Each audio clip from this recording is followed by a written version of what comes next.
Good afternoon, welcome to UK Column News. It is the 9th. It is the 9th. It is December 2014 and it's just gone 1 o'clock. Myself, Louise Collins, Brian Gerrish and Nick are here in Plymouth.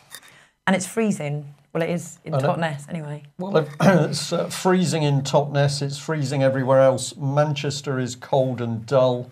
Llanelli is cold, wet and windy, so Wales not looking too good. Cold in Norfolk. Cold in Norfolk. Rhyl is grey skies, windy and cold. And north of the border, bound to be cold, wet, windy, cold. Snowy. Snowy even. Exactly. Just want to start just reminding people maybe for Christmas. You know, your friends need a bit of a wake up. We've got the UK Column bumper stickers, leaflets and T-shirts. Bradbury Pound ones here, all available on the website or via Carole, CAROLE, at ukcolumn.org. And also just a reminder, it's the UK Column's Christmas social party event. Lots of guests coming down, guests who've been on the show.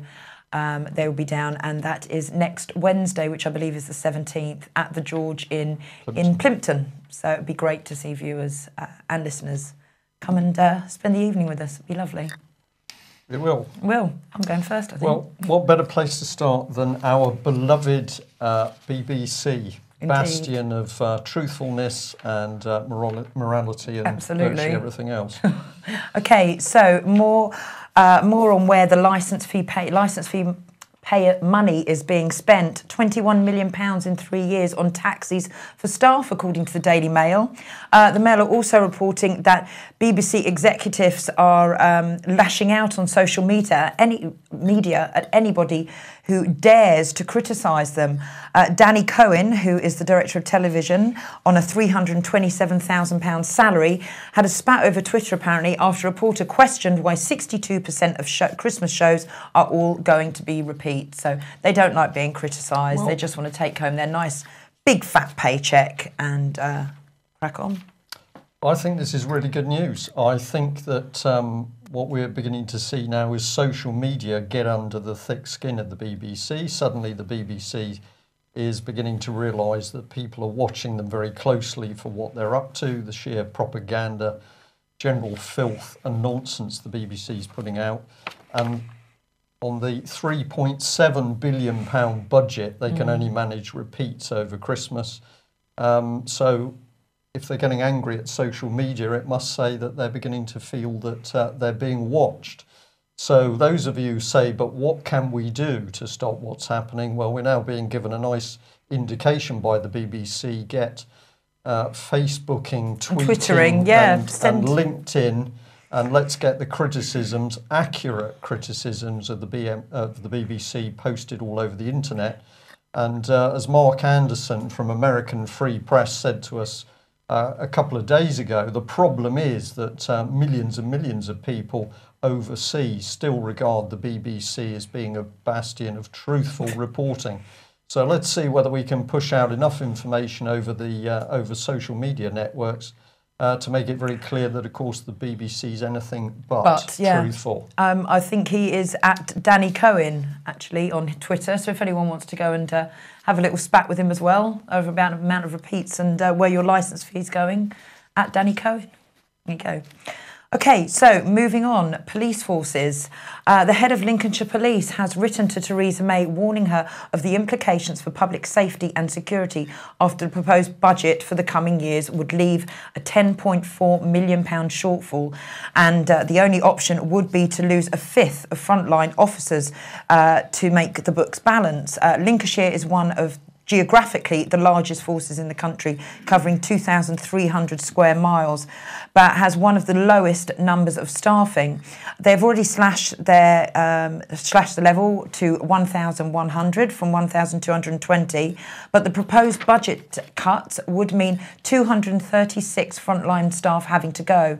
The article is continuing to state about many forces giving non-frontline roles to private companies such as G4S and Serco. So we're seeing the collapse of the police force, like you predicted a few years ago about this country being collapsed. Well, we did actually predict that, but of course this is deliberate collapse in order to bring in the regionalisation of the police. So you can expect to see more of this coming. What is the solution? Well, the proposed solution will be that our standing police districts will be merged into the regional system, so that you will see ultimately Britain's police force shoehorned into the regions, which of course are the EU administrative regions. Exactly. So that's what this is about. And of course, let's remember that the government constantly saying they've got no money, except when they suddenly need another 130 million to give to the security services, or they're going to be paying millions for an overseas base, then all of a sudden it appears. Apparently, according to Chatroom, Theresa May is suffering badly from type 1 diabetes. Better get her on to Clive de Cole then, haven't you? Well, also I've probably got a young man on the news today. We'll put her in touch with him. I'm surprised she hasn't got Alzheimer's, because it seems to me that most people who've been anything near the child abuse subject, Queen's got problems at the moment, hasn't she? She has got Alzheimer's, well, has she, or dementia? I'm beginning to read that there's indications that she's got a few problems. So she's been accused of being a bit too close to some mucky stuff. We've got politicians. So if you get into trouble, what you need is a bit of Alzheimer's. I'm not saying that in a derogatory way for the real sufferers, but you can see the scam now amongst Britain's establishment classes. If they get into trouble, I can't remember. Well, people who can remember, let's bring you over to who's spying on who. And I'm going to thank one of our viewers for an absolutely fascinating piece of research. We can't do it justice today, so we'll say that this is a bit of an opener, but encourage you to go and have a look at electrospaces.net, top-level telecommunications, where they've run a truly excellent expose article about spying going on from NSA and GCHQ. And the meat of the story is that from one base in Skujak in Cornwall, there is constant monitoring of the telecommunication lines into the States and also running out through Europe and Asia. And there's a lot of information here. They're talking about three main programs, Gerontic, Incensor and Windstop, with the two main parties being NSA and GCHQ. Where have we heard that before? This is just a fraction of the information there, but it's saying that recently disclosed documents show that the NSA's fourth largest cable tapping program, codenamed Incensor, pulls its data from just one single source, submarine fibre optic cable linking Asia with Europe. Until now, it was only known that Incisor was a sub-program of Windstop and that it collected some 14 billion pieces of internet data a month. The data being collected with the help of British company Cable and Wireless, Gerontic, now part of Vodafone, and the location in Cornwall, codenamed Nigella. So they're saying for the first time this gives us a view on the whole interception chain from the parent program all the way down to the physical interception facility. And they then say they're going to piece together what is known about the different stages. Now, what's interesting about this piece of work is that it's all, the baseline information is all sourced. So one of the places that they push you back to is the Washington Post with this article on national security. And according to the Washington Post, they were showing where the president is getting some of his briefings from. These are for the daily briefings, apparently, and the Windstop program is mentioned in here. So we've got massive, absolutely massive spying by the American and British state on telecommunications, and that facility has been upgraded and is now working at a phenomenal capability. And what the American press point out is that if NASA was actually spying on its own people, Americans, from within mainland America, they would be committing an offence.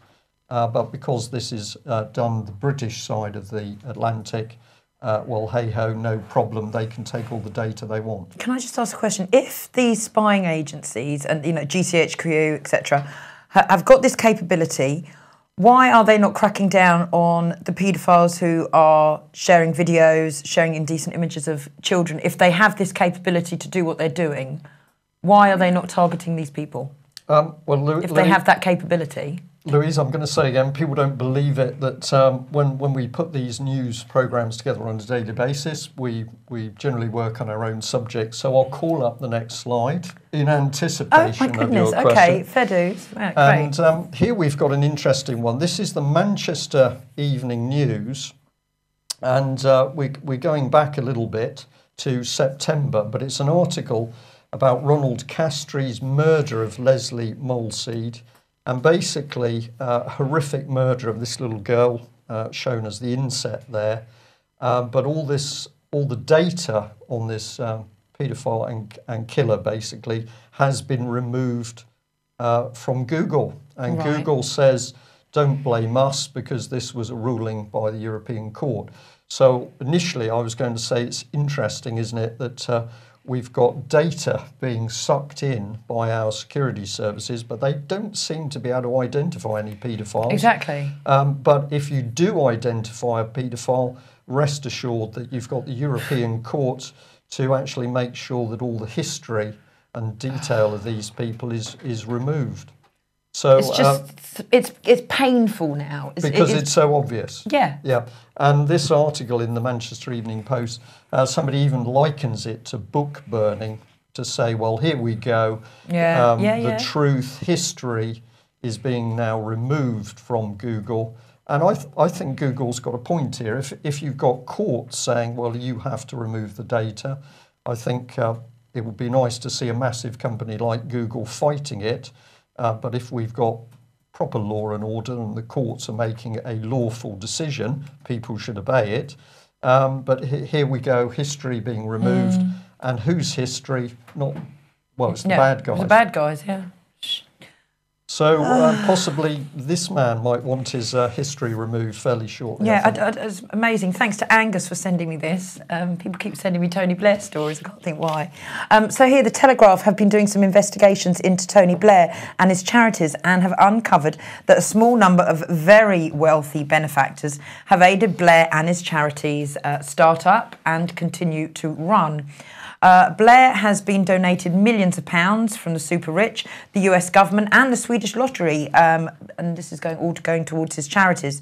The charities in question are Tony Blair's African Governance Initiative, which we have here, and also the Tony Blair Faith Foundation.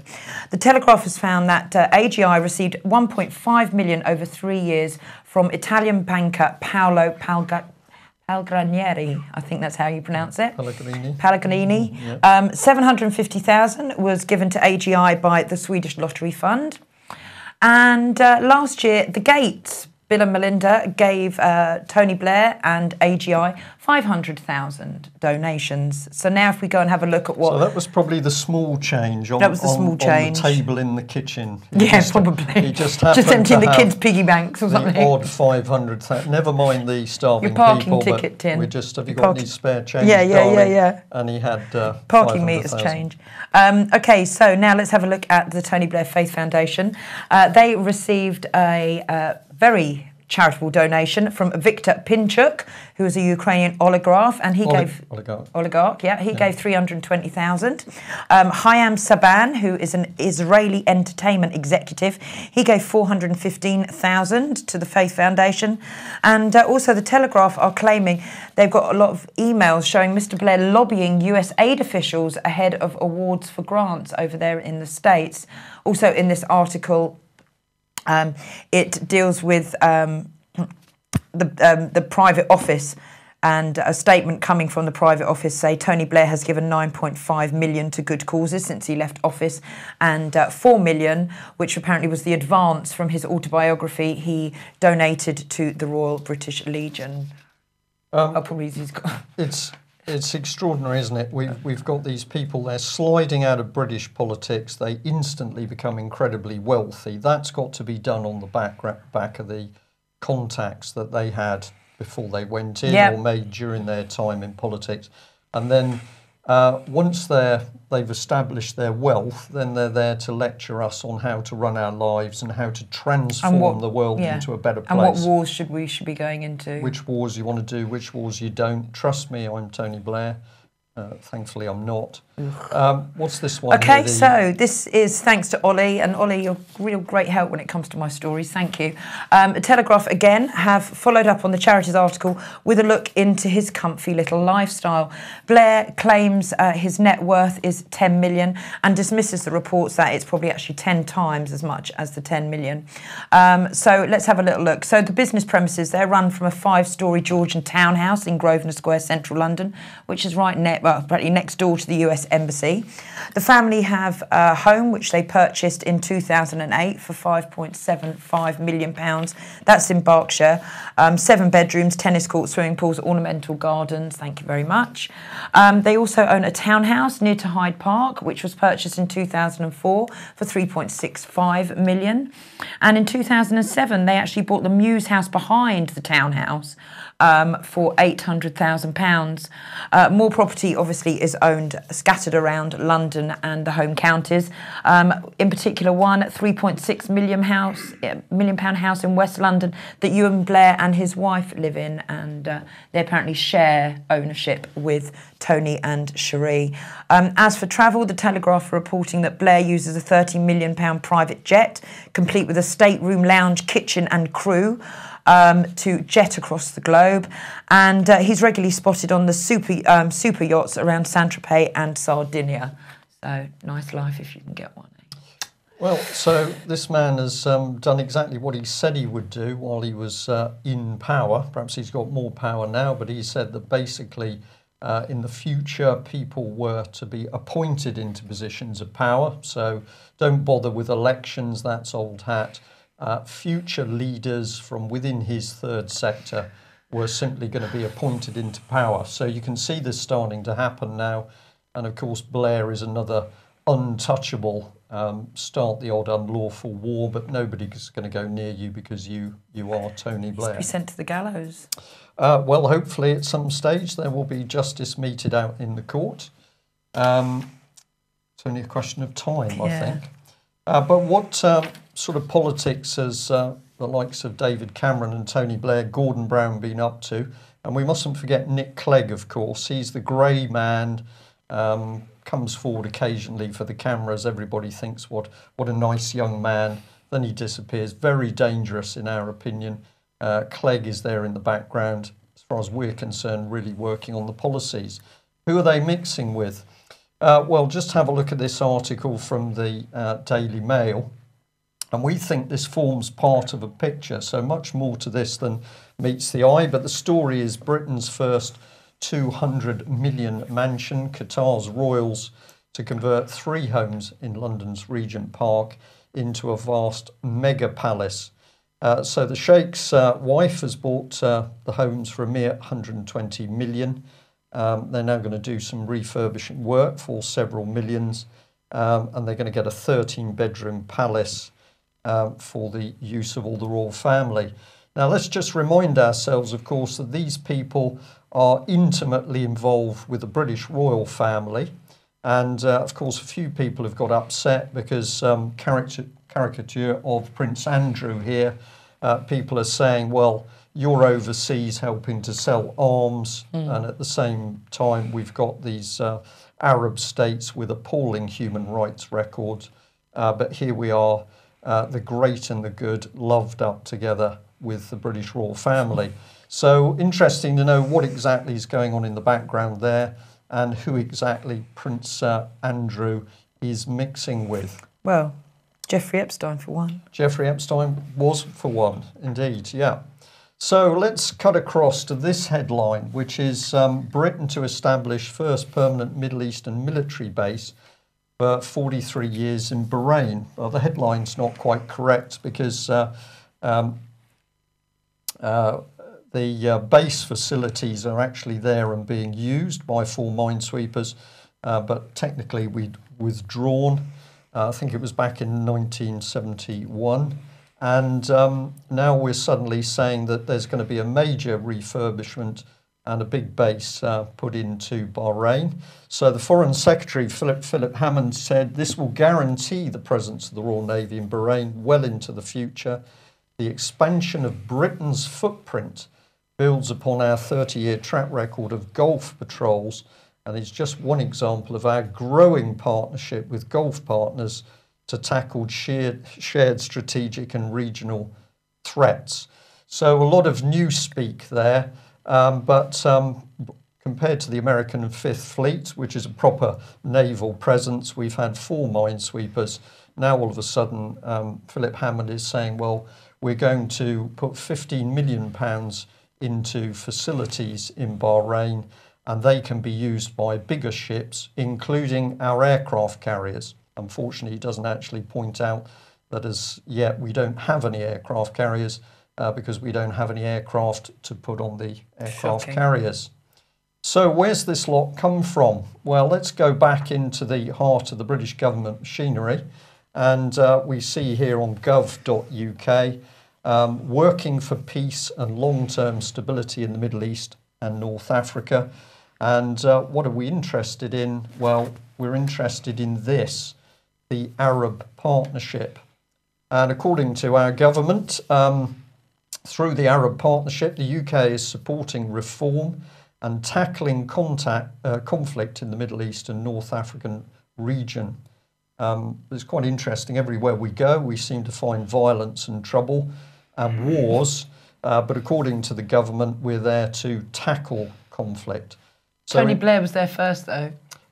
Everywhere he's been, there's been violence, yeah. Established in 2011 through the Arab Partnership, the UK is working with the region, here it is, to support a secure, prosperous and politically stable MENA, Middle East and North African region based on open, inclusive political systems and economies. So we've got a police state developing in UK by the day. What do we peddle to overseas countries that trust us, trust the British government, because we're going to secure prosperous and politically stable, inclusive political systems and economies. And there we are. The Prime Minister, Foreign Secretary and Secretary of State for International Development have made clear they see this as being in the interests of the UK, the region and the world. And the region. So they're solving regional and world problems. Sorry, Nick, if we just bring that one back for a second, just highlighted the paragraph at the bottom. This is excellent. It says, this is the Foreign Secretary speaking in 2013, in Libya, Tunisia, Egypt and Yemen, achieving stable political and economic reform, including representative and accountable governments, could be the work of a generation. There is no alternative to the slow, painstaking process of building up independent institutions, creating economic opportunity and improving human rights and political participation in all these countries. We will continue to give practical support to these countries which have experienced revolution while respecting those changing through evolution. So this is all very newspeak political language, but what the undertone is that here is the British getting into these countries in order to transform them into the types of society that presumably Tony Blair, Gordon Brown, David Cameron think they should be. Yeah, and what their bosses are telling them it should be as well. Indeed, where the money's coming from, and slowly but surely we're seeing all of these countries destabilise. So let's jump back. Here's the BBC back in 2012 saying that David Cameron had announced a joint defence partnership between the UK and the UAE. And if we have a look here, he says the two countries had agreed a defence industrial partnership involving close collaboration on the Typhoon jet. It then says the UAE has not agreed to buy a Typhoon, but it's a marker of their interest. So here's another defence industrial partnership Where's it come from? Was it debated in Parliament? No, simply announced in the paper by Tony Blair. And at the bottom here it says, speaking ahead of the announcement, Mr Cameron told the BBC he would make absolutely no apologies for talking to the UAE and Saudi Arabia about a defence partnership. So what he's saying pretty hard is that I don't care what anybody else thinks. I don't care what the electorate think. I, Tony Blair, are going to tie us into this defence agreement. Well, this is exactly what he did with the 50-year agreement with the French, which was hatched behind closed doors, amongst other locations, the ambassador's house in Paris, and the so-called charity, the Franco-British Council, was working in the background so that Britain was locked into this defence agreement with the French. And where was the debate in Parliament? Well, there wasn't any debate. Of course, this was simply done behind closed doors. So it's been tried and tested once. So, hey-ho, we'll just roll it out again. Weren't the first time. Same people rolling it out. We're not dealing with democracy in Britain. We're simply now dealing with Tony Blair-style elite, which is going to drive it through. So we're going to remind you here, once again, we've used this before, but let's keep it at the back of our mind. So whilst Tony Blair is, sorry, David Cameron, it's confusing, isn't it? Not Once really. he's announcing to the world that we're expanding in the Middle East, what has he been doing with British Armed Forces? Well, he's been cutting the RAF to the bone. He's been getting rid of our aircraft capability, new ships coming online, but no aircraft. We scrap all of the old ships as quickly as possible, giving jobs to those overseas. Maritime reconnaissance aircraft, the Nimrods, destroyed with unbelievable haste, and all the training facilities. And we've even have the British Army here saying that the cuts are one hell of a risk after problems in the Crimea. So he says one thing publicly and to the world. What's he doing behind closed doors? Absolutely decimating Britain's armed forces. So what's the base in Bahrain really about? Well, the Independent doesn't think much of it. Basically their headline says a lot. Building a British naval base in Bahrain is a symbolic choice for no clear reason.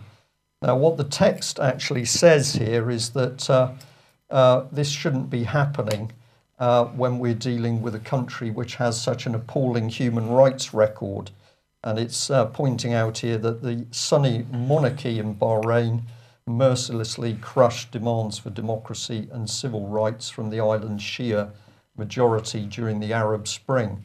But Tony Blair, of course, I've done it again. You have done it again. Freudian There's not slip much, there's about not 4 much times. difference. David Cameron doesn't give a damn about that. He is going to simply sign up this agreement. So what is it all about? Well, this site, IISS, starts to give us some indication about what's going on here. So we can see Philip Hammond surrounded by flowers and flags signing the agreement. This is the organisation we've taken this from. It says IISS was founded in the UK in 1958 with a focus on nuclear deterrent and arms control.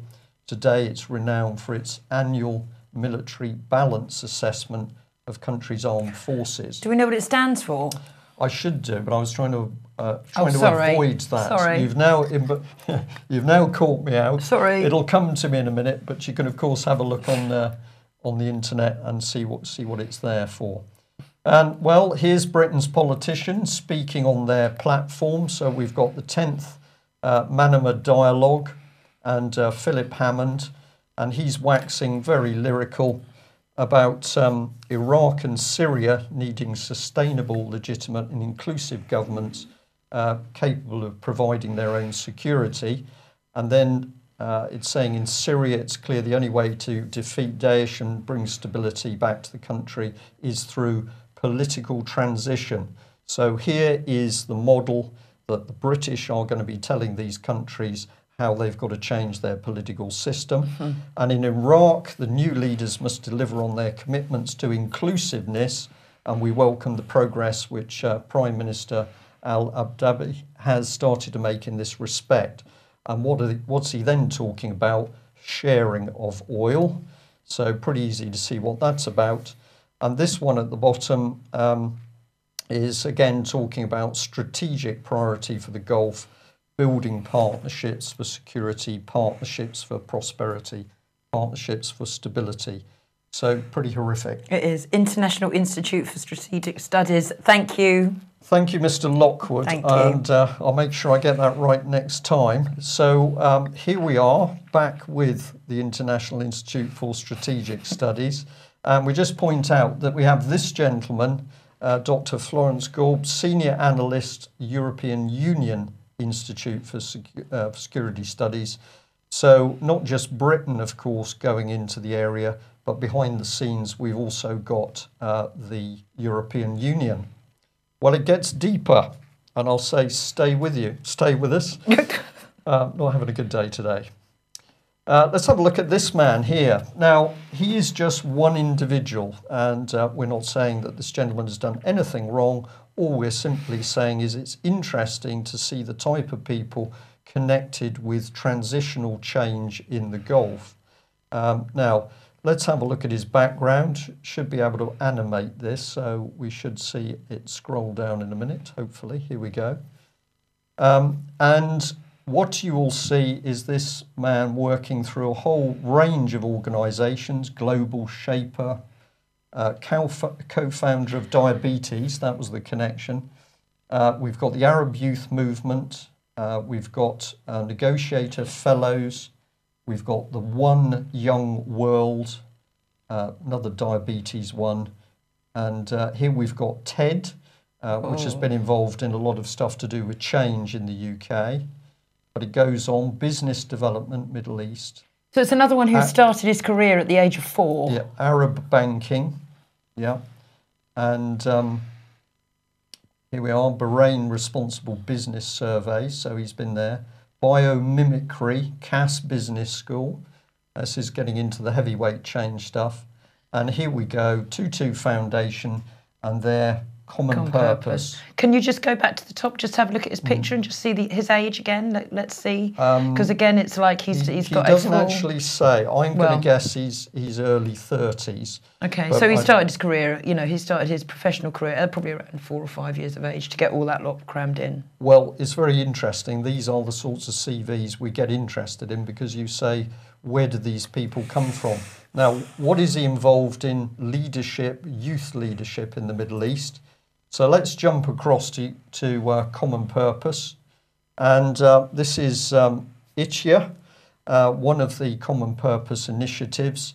And what is this about? Well, it means direction in Arabic, and it's a venture that expands, enriches and energizes relations between European and Arab cities.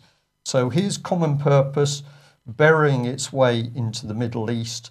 And what is its job? It's to change the societies. And the way they're going to do it is getting in amongst young people, changing their views and values. And then we can slide in what the likes of Tony Blair and David Cameron want. So should we trust them? Well, have a look at the sponsors. So this is the Arab and European programme. Who've we got sponsoring them? Well, we've got massive accountancy firms like PricewaterhouseCoopers. Employs 163,000 people worldwide, but this company is boasting as though it produces something. Well, it doesn't produce anything. It's simply an accountancy firm. We've got a worldwide networking and transformation company, Cisco. We've got this one here, DLA Piper, a global law firm of 4,200 lawyers. And according to Common Purpose, these are all future leaders to tell the rest of us what to do. And then down at the bottom, Emirates Foundation, Youth Development, Enriching Lives. So it's pretty in your face what they're talking about here. And if we hop across to Libya, Common Purpose very active in Libya since 2011. Country is in a terrible state. But here's Common Purpose using European money to capacity build. And if we have a look at the Reuters piece there, Even people in the United States are saying, what on earth is going on in Libya? Because Middle Eastern countries are defying requests to end their war by proxy in the oil-rich North African nation. So the final statement there is, what's the objective? What's the plan for success? It seems quite clear that the more foreign countries get involved in Libya, the more unstable the situation becomes. Yeah. So the commentator here picking this up absolutely, the more these organisations and countries get into the Middle East, the more of a bloodbath we see. Yeah. Focus just on Sir David Bell. Couldn't resist this. We've got another organisation here, Sila Tech. And here's Sir David Bell, was chairman of trustees of Common Purpose. Of course, we remember him as the man who worked with Julia Middleton and others to get the Leveson inquiry off the ground. And what they hope to do by that, as far as we're concerned, is take control of the press. Where's Sir David Bell now? Well, amongst others, he's back in with Sila Tech. And what are they interested in? Well, you've only got to have a look at the map to see where they're going. And how are they going to transform governments and create change? Well, they're going to get straight into the youth culture. We'll take a pause there, isn't it? Yeah, I think so. As we say so many times now, it is becoming increasingly easy to see what's going on. And just to give a little bit of a lead into what I know that Louisa's got coming up, let's hop from the Middle East to Rotherham. What's the connection? Well, this was a Daily Star article pointing out that Sonia Sharp, who had been running Rotherham Children's Services, they'd spent a huge amount of money on Common Purpose, had then simply slipped away from all the trouble to become Deputy Secretary of Education in Victoria, Australia. Oh, right, okay. Yeah? So one of the... So how much, she got 30,000? No, the council spent £30,000 on Common Purpose training, but of course this is another council that's had huge problems with child abuse. And then when it gets tough, where's Sonia, Common Purpose graduate herself, she's drifted across into another very high-profile job in Australia. But James Merlino, who's one of the Australian MPs, said, how on earth did Dr. Sharp's role in a systematic cover-up that allowed children to be raped, trafficked and abused by men in the UK not disqualify her from this top job in Australia? So if you say, how can you move from Rotherham, where you've created a disaster, to Australia for a top job, be a member of Common Purpose, because they want people like that to do the same thing, presumably in Australia. Shocking. Over to you. Okay, so police again are returning to Portugal, this time to question 11 people in connection to the disappearance of Madeleine McCann. Apparently, expat Robert Murat and his wife are 2 of the 11 expected to be re-interviewed to see if there are any changes to his statement.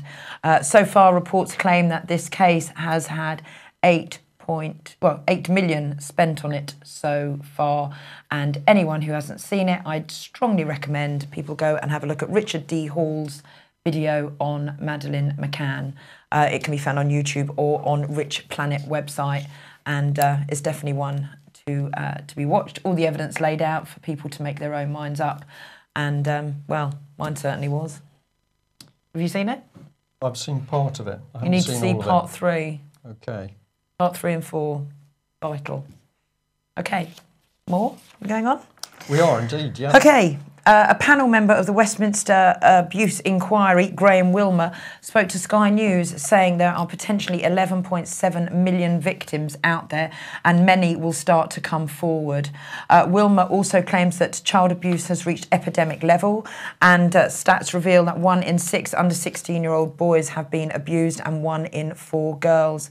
Now, Graham Wilmer is a abuse victim and survivor himself. He runs a charity and founder of charity Lantern, and he's also concerned at why an inquiry head has not been appointed. Of course, we had Teresa Wolf And no, Butler Sloth first, and Fiona Woolf followed up second. You've caught it from me now. I have caught it from you, thanks.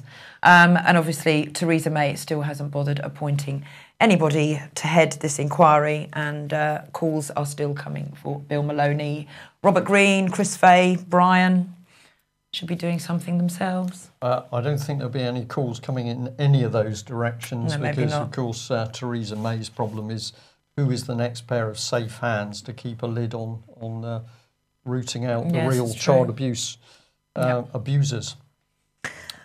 Okay, so just a short story here. Apparently in Scotland, a woman from Botswana is being held by police in Scotland after a 5-year-old boy was found dead in a suspected ritual killing.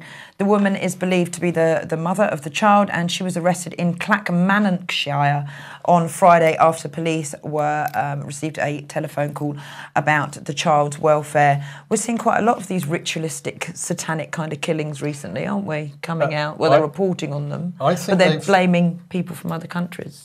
This is the thing. I think we've got to be very careful about what we see around this in the press, because on one hand we've got ritualistic killings going on through the satanic networks, and as we are going to continue to say, of course, we know that Satanism is alive and well in the UK because the British government has approved it as a religion to be used on board warships. So there's no debate, does Satanism exist? The British government says it exists.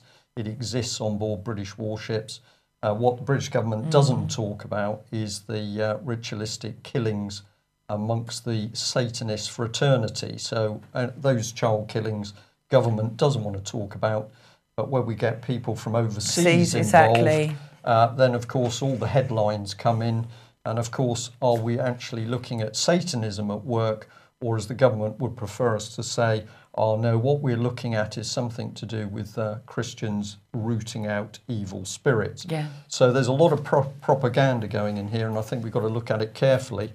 What we can say is that these obscene crimes are coming to the surface more and more. The same with child abuse. There's a reason for it. We're now starting to see the utter breakdown of morality and proper law and order. So it's up to all of us to do something about it. So the government can't deal with child abuse. Theresa May simply puzzled as to how anyone can suggest there's a cover-up of high level to protect paedophiles in Westminster. But we're heading towards Christmas, and I know it's old, but this is probably appropriate. So the article dated here December the 20th, 2013, but it says police probe UKIP cabbie's Santa sign. So he put up on his house, "Dear Father Christmas, all we really need is our country back." And we're going to say, we think we know what this man means. He's going to get our vote because here it is. Timothy Dusty Miller, 64, runs Hedge End-based Miller's Taxis, has erected the sign outside his house at the bottom of Sundays Hill, Botley, where it can be seen. Brilliant. And have a look at what he's talking. Well, he's saying some amazing things here. He's expressed strong views on the EU, Freemasonry, the Catholic Church, but also Common Purpose gets a mention there. So he's also condemned politicians as traitors and hypocrites for laying wreaths on the cenotaph in honour of those who died fighting for free speech and democracy while giving it away to the EU. And, of course, what could Theresa May do? Well, she was able to send police around to interview this man to see whether he'd carried out a racist thought crime. Wow. Well, Timothy Miller, if you want to come on the show and share your views with us, please get in touch.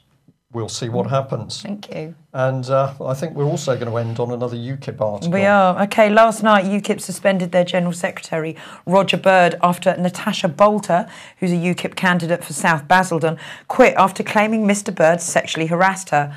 Apparently all started when Miss Bolter was interviewed by Mr Bird around September time, where he told he found her attractive and invited her home with him. Apparently this continues. He purchased a £169 Ted Baker dress for her. Mr Bird claims he was in a sexual relationship with Miss Bolter. She categorically denies it. And Neil Hamilton has been drafted in now to take her place for Basildon. Mr. Hamilton and his wife, what was her name? Christine Hamilton. They had parties, didn't they? They did. That's true.